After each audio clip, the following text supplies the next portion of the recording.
I'd like to introduce Mr. Unisa Kanu as our next speaker. Mr.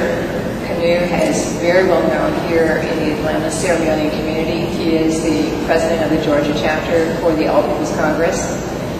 He's also a very prominent leader within Sierra Leone, and he is known for his integrity and known for his leadership qualities, and has tirelessly sacrificed in getting the word out here in Atlanta, and particularly for various events within the Sierra Leone community that support the concepts that go across party lines of unity and coming together around common goals.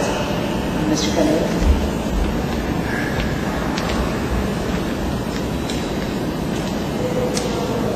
Good afternoon.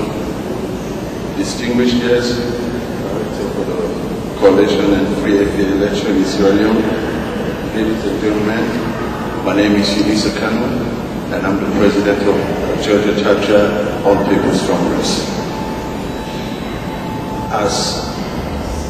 Ladies and gentlemen, today I stand in front of you to talk about the future of Sierra Leone as a country and a nation, and Sierra Leone in partnership with the international community, and the election process as a model in West Africa. As a nation, long planning development in the government business and villages in Sierra Leone for the future to be bright, my country of Sierra Leone needs the help of the international community. Faced with the tragic state of despair and desperation in the nation as a result of corruption, nepotism and mismanagement of our human and material resources, my party, the All People's Congress, is committed to reverse this trend and move the country forward to its rightful position in the community of nations. In this regard, the All People's Congress established the following core principles at its guidelines in the noble endeavor: democracy and good governance, as the Honorable Reverend Kanu just said, freedom, human rights and human dignity, justice, equality and the rule of law, integrity and accountability, and the conduct of public affairs. As we know, Sierra Leone is blessed with human and diverse natural resources, yet its economy and social infrastructure are poorly developed. The economy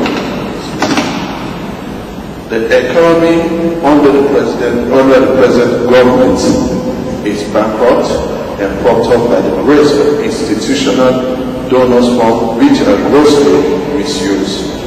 The state of the economy can be summarized by the following key factors: large-scale unemployment, high inflation and low wages, a weak private sector, an effective public sector, weak basic industry, inadequate energy and power supply, difficult climate for doing business, corruption, inadequate and decaying infrastructure and weak institutional capabilities.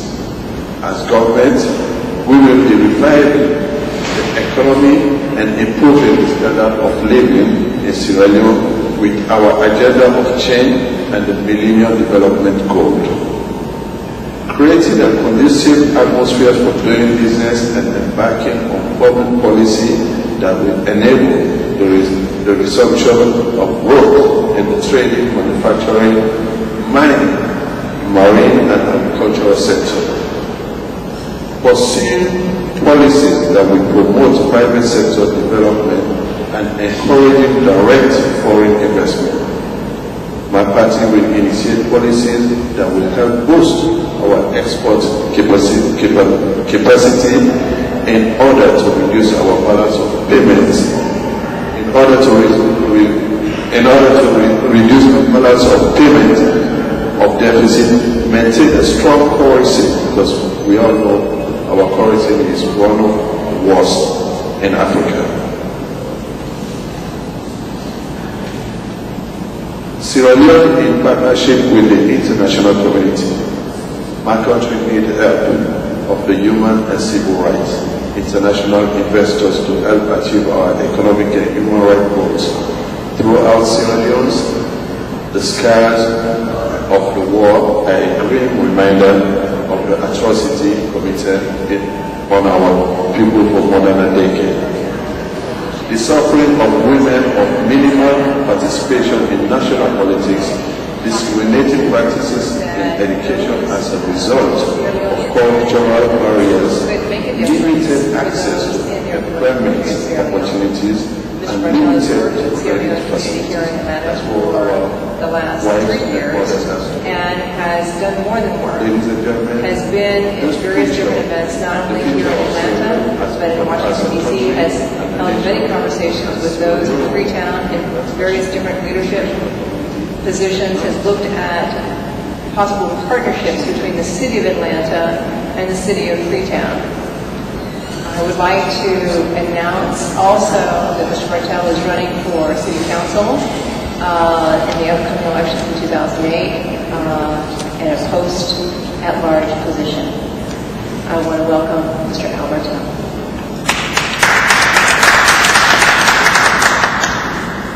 Thank you. Good afternoon, ladies and gentlemen, and especially our brothers and sisters who are abroad. The communications that you have been privy to today are the kickoff of the next phase of a worldwide initiative for which freedom and possibility can be delivered to every neighborhood, hamlet, and village of the global community. It is within our consensus that Sierra Leone is a pivotal point in this global initiative. So our communication today is to begin to address the impact of globalization and be able to address globalization from a reference point called the country of Sierra Leone. For years, it has been determined that globalization feeds on greed, and no country has been more destroyed by greed than the country of Sierra Leone. The globalization impact of greed has designed a structure to tear apart West Africa, starting with Liberia and specifically in Sierra Leone. The globalization of the diamond market and the arms trade has fostered a framework for deception and protracted and unquenchable thirst for greed, corruption, and control. And so those of us who are clear that we must now take on the destructive model of globalization, we are now clear that that fight begins with free and fair elections on August the 11th in the country of Sierra Leone.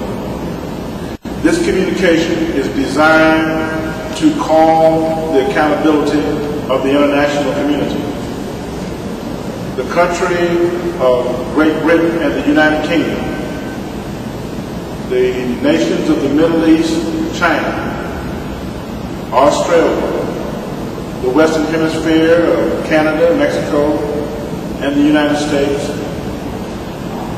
the nations of the great continent of Africa, the nations of the great Eastern Hemisphere we call India, Afghanistan, Turkey, the legends of Greece, Egypt, must now all come together and confront this worldwide concept we call globalization. And we must confront this globalization by designing a scope of work that would allow for the freedom and fair elections, that would allow for the possibility of peace and the quality of life to be extraordinary in every neighborhood, hamlet, and village of the global community. To this effort, the Coalition for Free and Fair Elections have laid out a scope of work, and we now want to communicate this scope of work to the international community, and in particular, the people of Sierra Leone.